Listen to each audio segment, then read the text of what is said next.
নমস্কার বন্ধুরা, food lover চ্যানেলে সবাইকে স্বাগত জানাই। আশা করি সবাই খুব ভালো আছেন। আজকে আপনাদের সাথে ভেন্ডি ও আলু দিয়ে হালকা পাতলা ঝোলের রেসিপি শেয়ার করব, যা আপনারা যে কোনো নিরামিষ দিনে হোক বা যে কোনো দিনে দুপুরের মেনুতে বা রাতের ডিনারে খুব সহজেই বানিয়ে নিতে পারবেন।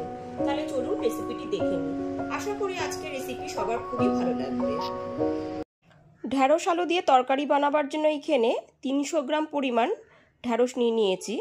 ঢ্যাঁড়সগুলোকে প্রথমে পরিষ্কার করে জলে ধুয়ে নিয়েছি। এবার ঢ্যাঁড়সগুলোকে কেটে নেব। আর এখানে নিয়েছি দুটো মাঝারি সাইজের আলু। আলুটার খোসাটা ছাড়িয়েও আলুটাকে কেটে নেব। ঢ্যাঁড়সগুলোকে প্রথমেই খুব ভালো করে জলে ধুয়ে নিয়েছিলাম। তারপর দুদিকের অংশটা বাদ দিয়ে ঠিক এই রকম সাইজ করে কেটে নিয়েছি। আর এখানে নিয়েছি একটা টমেটোটাকে আমি টুকরো করে কেটে নিয়েছি। আলুটাকেও ঠিক ঢ্যাঁড়সের মতনই লম্বা করে কেটে নিয়েছি। আর রান্নাতে দেওয়ার জন্য দুটো কাঁচা লঙ্কা নিয়েছি। এবার চলুন মূল রান্নায় চলে যাই। রান্নাটা করবার জন্য গ্যাসের ওপরে একটা কড়াই বসিয়ে কড়াইটা খুব ভালো মতো গরম করে নিয়ে তাতে দিয়ে দিচ্ছি 3 টেবিল চামচ সর্ষের তেল। তেলটা দিয়ে দেওয়ার পর খুব ভালো মতো গরম করে নেব। আমি এখানে সর্ষের তেলেই রান্নাটা করছি। তেলটা এখানে খুব ভালো মতো গরম হয়ে গেছে। এরপর ধুয়ে কেটে রাখা ঢ্যাঁড়সগুলোকে দিয়ে দিচ্ছি। সমস্ত ঢ্যাঁড়সের টুকরোগুলো দিয়ে দেওয়ার পর গ্যাসের ফ্লেমটা মিডিয়ামে রেখে 2 মিনিটের জন্য ভেজে নেব। এখানে কিন্তু খুব বেশি নরম করে ঢ্যাঁড়সগুলো এখনই ভাজবো না। এরপর এর মধ্যে দিয়ে দিচ্ছি হাফ টিস্পুন হলুদ গুঁড়ো। হলুদ গুঁড়োটা দিয়েও খুব ভালো মতো মিশিয়ে নিচ্ছি।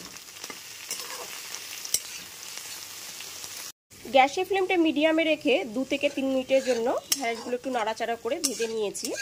ঢ্যাঁড়সগুলো এখানে ভাজা হয়ে গেছে। এবার একটা বাটিতে তুলে নেব। সমস্ত ভেন্ডিগুলো ভেজে তুলে নেওয়ার পর ওই একই কড়াইয়ের মধ্যে আমি আরেক টেবিল চামচ তেল অ্যাড করে দিয়েছি। তেলটা এখানে খুব ভালো মতো গরম হয়ে গেছে। এবার ফোড়নে দিয়ে দিচ্ছি 1 টিস্পুন পাঁচফোড়ন।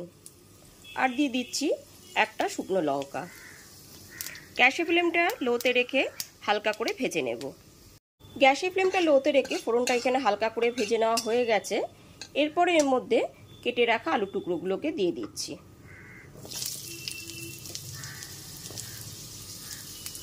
সমস্ত কেটে রাখা আলু টুকরোগুলো দিয়ে দেওয়ার পর গ্যাসের ফ্লেমটা মিডিয়ামে রেখে নাড়াচাড়া করে ভেজে নেব।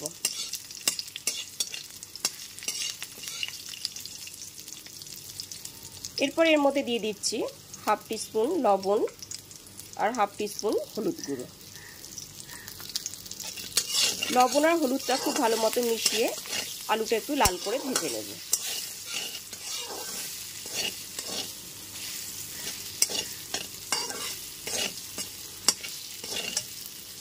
গ্যাসের ফ্লেমটা মিডিয়ামে রেখে আলুটা একটু সময় নিয়ে লাল করে ভেজে নিয়েছি। এরপর এর মধ্যে দিয়ে দিচ্ছি কেটে রাখা টমেটোর টুকরোগুলো।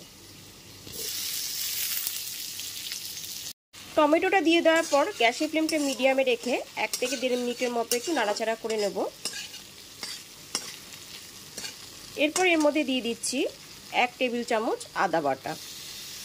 আদা বাটাটা দিয়েও খুব ভালো মতো মিশিয়ে নেব। আদা বাটাটা দিয়ে দেওয়ার পর খুব ভালো মতো 1 থেকে 1.5 মিনিট মিশিয়ে নেবার পর এর মধ্যে গুঁড়ো মশলাগুলো অ্যাড করে দিচ্ছি। দিয়ে দিচ্ছি 1 টিস্পুন জিরের গুঁড়ো। খুব সুন্দর একটা কালার আনার জন্য দিয়ে দিচ্ছি 1 টিস্পুন কাশ্মীরি লঙ্কার গুঁড়ো। দিয়ে দিচ্ছি হাফ টিস্পুন হলুদ গুঁড়ো আর হাফ টিস্পুন ধনের গুঁড়ো। সমস্ত গুঁড়ো মশলাগুলো দিয়ে দেওয়ার পর মশলাটা যাতে পুড়ে না যায় ওই জন্য সামান্য একটু জল দিয়ে একটু সময় নিয়ে কষিয়ে নেব।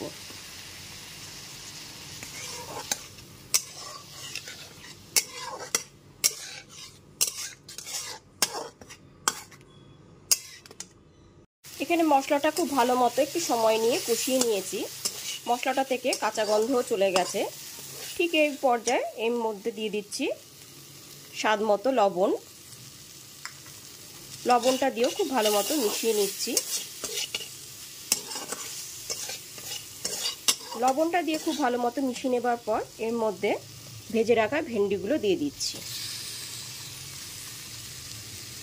সমস্ত ভেজে রাখা ভেন্ডিগুলো দিয়ে দেওয়ার পর খুব ভালো মতো মশলার সাথে আরেকবার কষিয়ে নেব।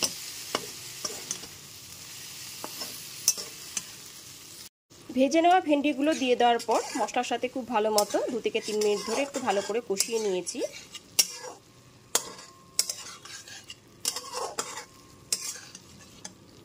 আলু আর ভেন্ডি এখানে খুব ভালো মতো কষানো হয়ে গেছে।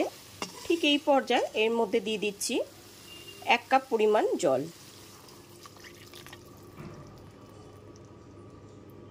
আমি এখানে 1 কাপ পরিমাণে জল দিয়ে দিলাম। আপনারা যেরকম ঝোল রাখতে পছন্দ করবেন ঠিক সেই পরিমাণে জলটা দিয়ে দেবেন। এরপর এর মধ্যে দিয়ে দিচ্ছি 2টো চেরা কাঁচা লঙ্কা আর দিয়ে দিচ্ছি 1/2 টিস্পুন চিনি। যেহেতু নিরামিষ রান্না, চিনিটা দিলে পরে স্বাদটা কিন্তু খুবই ভালো আসবে। চিনিটা দিয়ে খুব ভালো মতো মিশিয়ে নেবার পর গ্যাসের ফ্লেমটা লো টু মিডিয়ামে রেখে 5 থেকে 6 মিনিটের জন্য ঢেকে রান্না হতে দিলাম। 5 থেকে 6 মিনিট পরে ঢাকনাটা খুলে দেখে নিচ্ছি।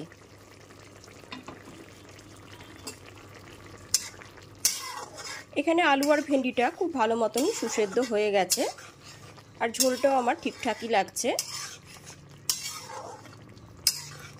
ঠিক এই পর্যায়ে গ্যাসের ফ্লেমটা অফ করে দেব। এখানে রান্নাটা আমার হয়েই গেছে। গ্যাসের ফ্লেমটা অফ করে দেওয়ার পর 2 থেকে 3 মিনিটের জন্য ঢেকে স্ট্যান্ডিং টাইমে রেখে দিলাম।